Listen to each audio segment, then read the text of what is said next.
This letter changed her life, but was it for the better? After finding his wife cheating, a husband enacts a cruel revenge plan that no one expected. How far will he go to get back at her for the ultimate betrayal?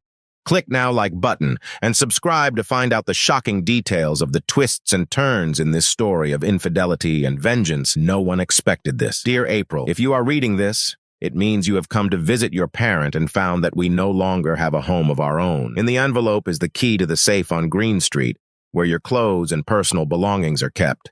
I hurriedly packed your things into about 10 garbage bags, but I hope you don't mind. I tried to take care of the fragile stuff. Thank you for leaving a note when Robert and I went on the 2-week cruise you gifted us. I was quite surprised when I entered the bedroom and found you and Robert engaging in intimacy in our bed. I could tell by his smug smile. I don't know what was more impressive, my acting sad or my planning the cruise for you two in the first place. I figured you didn't need me anymore after seeing how Robert longingly looked at the cruise tickets. Yes, he thought he had won. My best performance may have been pretending to be humiliated for 3 weeks afterwards. I told everyone at the office what I did to my wife because I'm not the type of man to just cheat on her. Even the office manager came by my desk to laugh at me. You can thank Robert for the emails he circulated at work. I told everyone I was going on a 2-week, all-expense-paid cruise with my wife as my companion. Thank you also for taking me on a business trip and arranging it so you two could be together for 4 days. We were together for 2 days before I barged into the house waving the papers you were supposed to sign. I sensed intimacy and knew you'd tell me to get out of the house. You didn't let me down again. You were so afraid until I explained I just needed you to sign the papers. You signed without even looking at them. As I rushed out of the room, you breathed a sigh of relief. You signed the power of attorney without reading it, and finally I walked out on you two unfaithful people. I was as nervous as could be walking into the bedroom and seeing you both in our bed. You were making snide remarks and smirking as you looked upon my misery. After Robert left, I moved my clothes into the guest room. Then I heard that sad little voice as you apologized. I loved the way you grinned as you looked at me. I wanted to get as far away from you as possible. Just like Rose, Robert's wife is estranged from him now. I know he doesn't wear a ring, but trust me, they've been married 5 years. You, April, are about the 8th or 9th affair he's had that his wife has suspected. The reason for this letter is to let you and Robert know that Rose and I have broken it off with you two unfaithful people. We have no desire to split up. If you both want a separation for your health, you'll have to pay for it. A note for Robert.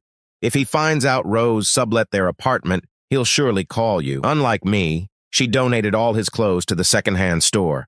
We took all their furniture because Rose and I needed a place to live. After our house sold and her apartment was sublet, Rose and I needed a place to go, so we took a trip to Asia to figure things out.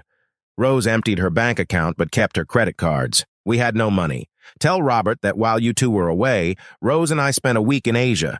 We stayed at a fancy 5-star hotel on Robert's card. You may come to regret choosing Robert. That card doesn't have a very high limit. In our first 4 days in Asia, we maxed out 3 of his cards. Thank goodness he had 4 more cards to cover the rest of the trip. Since I had told Robert all about Rose, about our trip, the apartment, and the bank, I'm sure he'll be let go when he goes back to work. I'm suing him, the branch manager, and the bank for alienation of affection. When my lawyer went to headquarters in New York, the first thing he did was play the tape of you and Robert. Robert was bragging about taking me out of town so he could be intimate with you. He also played a tape of other employees coming to my desk to humiliate me, with the manager joining in. The lawyer then presented Robert's emails about the affair that were still on the company server. After seeing and hearing all of this, their lawyer readily agreed to our modest requests for money and dismissal, provided we signed a non-disclosure agreement. The agreement was sent to me. I signed it and sent it back along with my resignation letter. I gave the lawyer 2 checks, one for his legal fees and one made out to me for the full settlement amount, including unused vacation time. I retired before you two even got on that boat. Oh, and Rose sold the car and the boat too. Tell Robert to keep an eye out for the for sale sign. Just like you did, he gave Rose power of attorney and she was going to sell the car you came back in. It's still there. So you, my dear ex-wife, of course he called me weak. While you and Robert were having a laugh, Rose and I were devising a plan. The humiliation you two put me through will come back double to you. Your parent wants you and Robert to stay in the house. When I gave her the letter, I explained that you went on a cruise with your friend, and I was leaving because I couldn't stand the humiliation of you two openly being intimate in our house. I gave her a copy of your shameful letter. She seemed very upset by your promiscuous behavior. She said I was right in describing you as a good wife who chose to be another man's unfaithful partner. In any case, you had already signed the power of attorney, as I mentioned at the start of this letter, so I sold my furniture as you boarded the ship. I moved my clothes and belongings into Rose's room. When Robert sent me to Florida for 4 days, I took a couple sick days and flew out of the country, opening a bank account in the Cayman Islands. Once the sale of the house was finalized, I transferred that money into my new account. As I explained, I did not witness the sale because my wife is looking for a new place to live, and I will be leaving home soon. So they were happy to help me out. Also, I sold both my cars. All credit cards in my name were canceled except one. I hope they didn't try to use my cards while I was away. That could have gotten messy. All my bank accounts were closed as well, and again the power of attorney came in handy. The home buyer happily transferred the money into my new account. Oh, and your half of the money was used to pay off our joint credit card before it was closed. I'm prudent like that. I've always been that way. You were one of the most beautiful women I'd ever seen until I met Rose. Robert is a fool to cheat on a goddess like Rose. She has shoulder-length brown hair, shining green eyes, short and slender with perfect little breasts. In a few years, yours won't be as perky. She's 4 years younger than me, a year younger than you.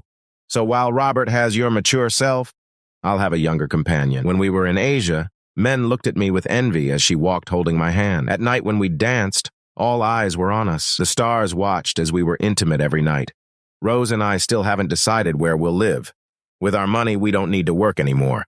So we'll have to travel to find the best place to retire. I know you liked your part-time job. You used to say you were bored at home. Now you'll see the benefits of working full-time, since I can too. You and Robert can start job hunting together. Your ex-husband, your ex-lover's husband.